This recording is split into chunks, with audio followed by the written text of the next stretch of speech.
After his unceremonious and slow-moving ouster, Priebus released a statement, which I'll read from in part. It said, "I will continue to serve as a strong supporter of the president's agenda and policies. I can't think of a better person than General John Kelly to succeed me." Rick? Well, a very gracious statement on his way out the door at the White House, Major. Let's talk about Reince Priebus for a moment, because he never really seemed to be a natural fit for this president and for this administration. It didn't seem like he ever really won the full confidence of President Trump. And then the Scaramucci entrance exactly 1 week ago today, when he stood at the podium right behind you and said that he was going to work with Reince Priebus, and he tried to downplay any differences that may have existed between them in the past. Take us through what led to Reince Priebus's departure today. So everything you just said, Rick, is true, but it's worth pointing out that Reince Priebus was also a survivor. He lasted in this White House longer than many around the president thought he would. I can tell you, and there are senior administration officials who will back me up on this, 2 weeks into the president's term, meaning late January, early February, you could hear rumors that Reince Priebus was on thin ice and could be fired any day. That was like the rerun of all reruns at this White House. Every other week, seemingly, there was a bubbling up of sentiment that Priebus had lost favor with the president and was soon to be fired. And it never happened. Did he lose influence over time? Yes, and that began precipitously about a month ago when he effectively lost control of the president's schedule, was less involved in the central meetings and deliberations about policy and what the president's messaging was going to be. But he still held on. And all of this came to a head when the president, against Priebus's wishes and against the wishes of his press secretary — when I say his press secretary, I mean the president's, but also Priebus, because it was a huge agenda item when Reince Priebus was named chief of staff to appoint Sean Spicer, who was his spokesman at the Republican National Committee, as press secretary. As the saying goes here, Priebus broke a lot of furniture to make sure Spicer got that job. Well, when Scaramucci was brought in, everyone here, including the president, knew that would force Spicer to resign, and that in all likelihood Priebus's days were numbered. And at this podium behind me a week ago, as you indicated, Scaramucci tried his best to tell us things we all knew were not true, that he didn't really have a hardball relationship with Reince Priebus. In fact, he did, because in January, when the president was deciding who would get plum jobs in his West Wing, Priebus also broke a lot of furniture to make sure Scaramucci was not on that list, and he succeeded in that. And for 6 months, that hostility, born of that victory in personnel, simmered with Scaramucci, and the entire American public saw it launch itself in vulgar and colorful terms this week, and it has culminated in this moment where the chief of staff is out, Scaramucci is in, as well as John Kelly, and what we are going to try to find out in the ensuing hours and days is exactly how will this White House organize itself under this new chief of staff.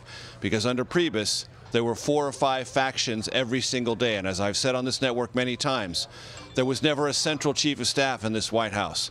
There were people who walked in the door every day, 4 or 5 of them on any given day, who actually effectively believed they were the chief of staff. I want to ask you, because it's one thing to focus on the personality differences and the palace intrigue, but at the end of the day, a chief of staff is supposed to push a president's agenda forward and make sure that the things that he cares most about are being addressed and are getting done. Results. And if you look at the legislative agenda, if you look at the legislative accomplishments of this administration 6 months in, there's really not a whole lot to point to in terms of successes legislatively. So Reince Priebus, you could argue, forget about the personal stuff, he wasn't getting the job done. So talk to us about John Kelly and how it may be different with a general in charge of running the White House. It all depends on how General Kelly is allowed to organize his job as chief of staff. Because if he is given authority to say to anyone, including the president's daughter, Ivanka, a senior advisor, his son-in-law, Jared Kushner, a senior advisor, Steve Bannon, chief strategist, Gary Cohn, head of the National Economic Council. If you want to see the president, you go through me. I organize the president's schedule, and I decide who gets in the Oval Office, and I get to decide how long that person gets to stay in the Oval Office, because everything goes through me. I am the ultimate checkpoint and choke point for this president when it comes to terms of access and policy outcomes. I don't decide the policy, but I decide who is in there with the president when it's ultimately being determined. That's historically what the most effective chiefs of staff have done.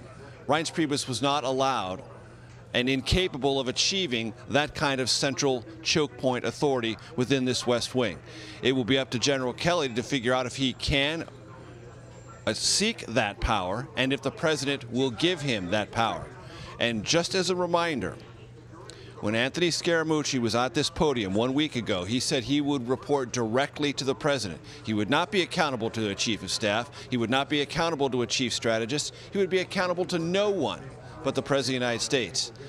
Those kind of personal relationships have typified how this president has allowed people to influence him in making decisions and approaching decisions as they're being made. And any effective chief of staff would come in and say, that process has got to end. There has to be a routine to the way ideas are brought to the president, debated among the staff, referred to all the various agencies that have some involvement in that, and then we bring it back and it goes up through a chain of command. That's what effective chiefs of staff do. It will be up to General Kelly to A, understand that power matrix, fight for it, and achieve it, all to be learned down the road. This is a man with a decorated career serving our country. He actually lost a son in Afghanistan who was also fighting for the United States. And I'm just wondering if the military background here will somehow translate to the West Wing, to the Oval Office. Is there anything that we can look at in history, any precedent? I know that Al Haig also came to the White House with a military background when he served President Nixon. Is there anything that might that perhaps this president thinks might help in terms of making things run smoothly, the fact that John Kelly does have that military background? So the president, in addition to those people he's known and trusted in New York, has an affinity for generals. That's quite obvious. General James Mattis is defense secretary. H.R. McMaster is former general. He's his national security advisor. General Mike Flynn generals, he likes to call them. Yes, my generals. So he has a inclination to respect and admire generals for their achievements within the military.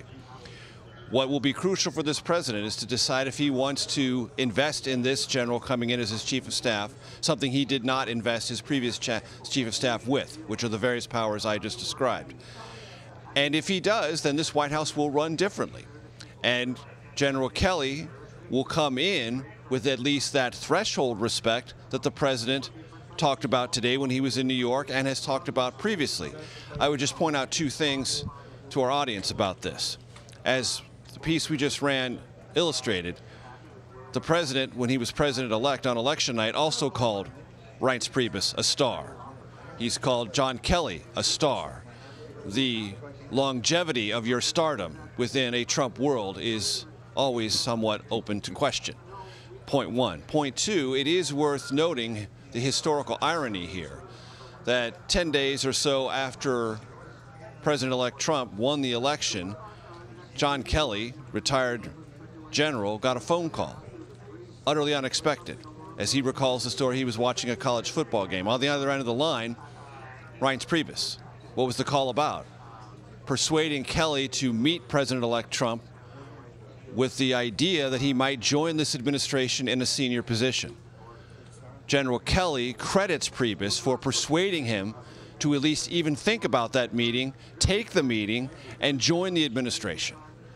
So on this day, when Kelly is succeeding Priebus, it's just worth a historical footnote that he wouldn't have been Homeland Security Secretary had Priebus not been the one to reach out to him and persuade him it was a good idea to take the meeting with someone he'd never met before, the new president-elect of the United States, and consider working for him as he did at Homeland Security in a very senior position. Well, great anecdote there. And when John Kelly was named to the Secretary of Homeland Security, he was seen as giving a lot of credibility to the president's new cabinet at the time. And so I'm sure he'll try to bring that same level of credibility as he takes on the new job as Chief of Staff at the White House. Major Garrett joining us from the White House. Major, thanks so much. Sure.